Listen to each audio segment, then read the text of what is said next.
Hey everyone, it's Matt from Guitar World here at NAMM 2025. We're out on the balcony with Matteo Mancuso. Matteo, thanks for being with us. How are you feeling? You did a set earlier, how was that? Yeah, I'm very good, thanks. Yeah, it was a very good set. A lot of people, luckily.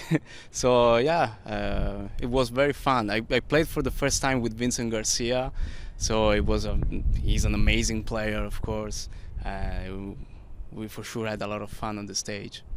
Tell me about the guitar you were playing. Was it a custom Revstar build or was it like a factory one? It's a custom Revstar. Yeah, it's a custom Revstar that Yamaha built for me around 2019, Okay. and it's not really that diverse from the factory ones. It has some little custom things in it, and I really like the sunburst color, and I really like gold on the pickups. So that was my kind of customization, but it's mostly aesthetic rather than Okay.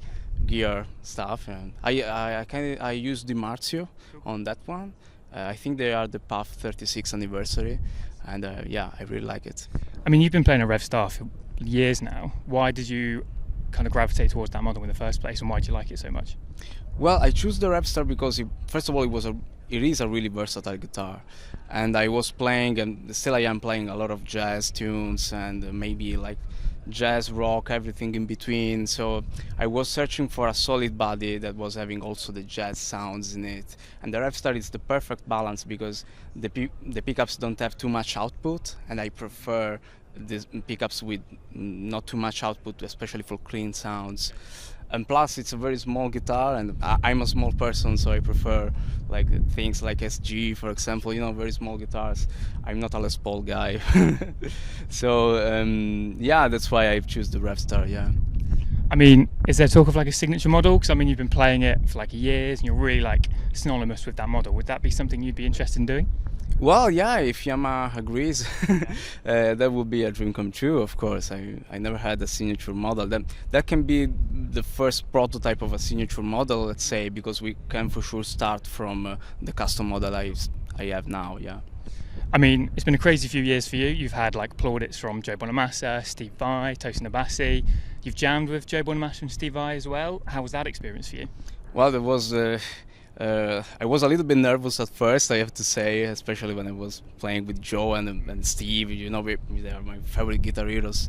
But it was one of my favorite musical experiences I had so far. So, and plus they are really nice guys. There's there's the guitar legend behind them, and but in reality, there's just regular people. And I really appreciate that they're just really nice, both on stage and outside the stage. So yeah.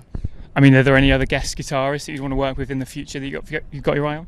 Well, I would love to play with Eric Johnson one time. It's one of my favorite players, and if I know that he knows about me, and I'm just incredibly happy just because of that. And it would be a dream come true to maybe work with him on a tune or just play together.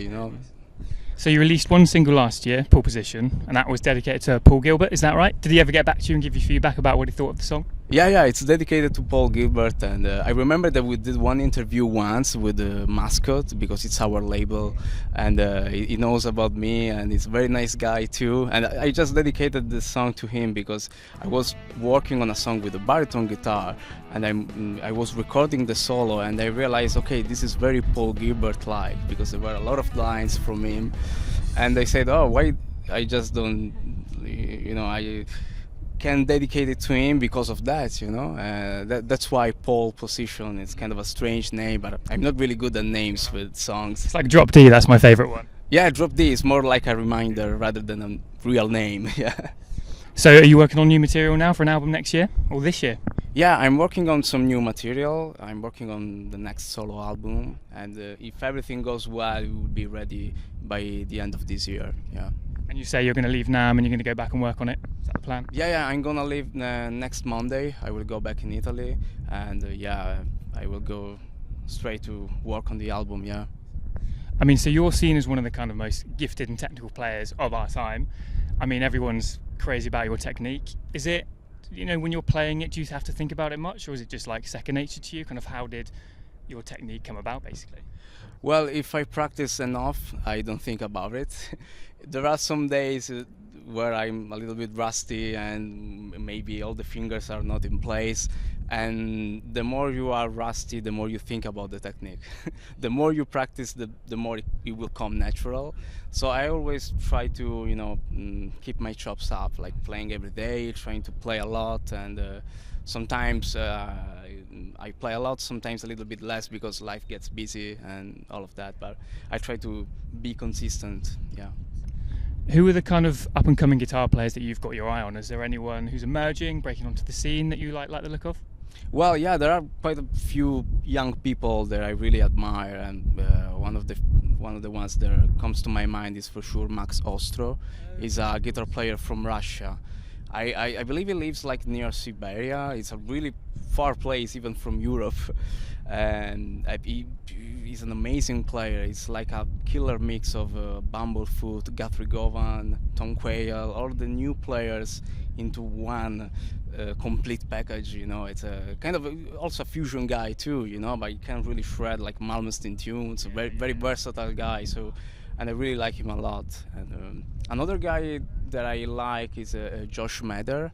This one is Australian. He's more on the jazz stuff, but I think technique speaking is one of the best I've ever seen. It's kind of playing Michael Brecker lines, Oscar Peterson, even things that are not guitaristic, and it's really good at transcriptions. I saw him playing everything from like Corey Henry keyboard solos from Alan Allsworth. It's a very versatile player too. And let's say there's a French one that I really like. There are a lot of ones that I and this guy Antoine Boyer. He's more like a gypsy jazz guy, but he also plays classical really well.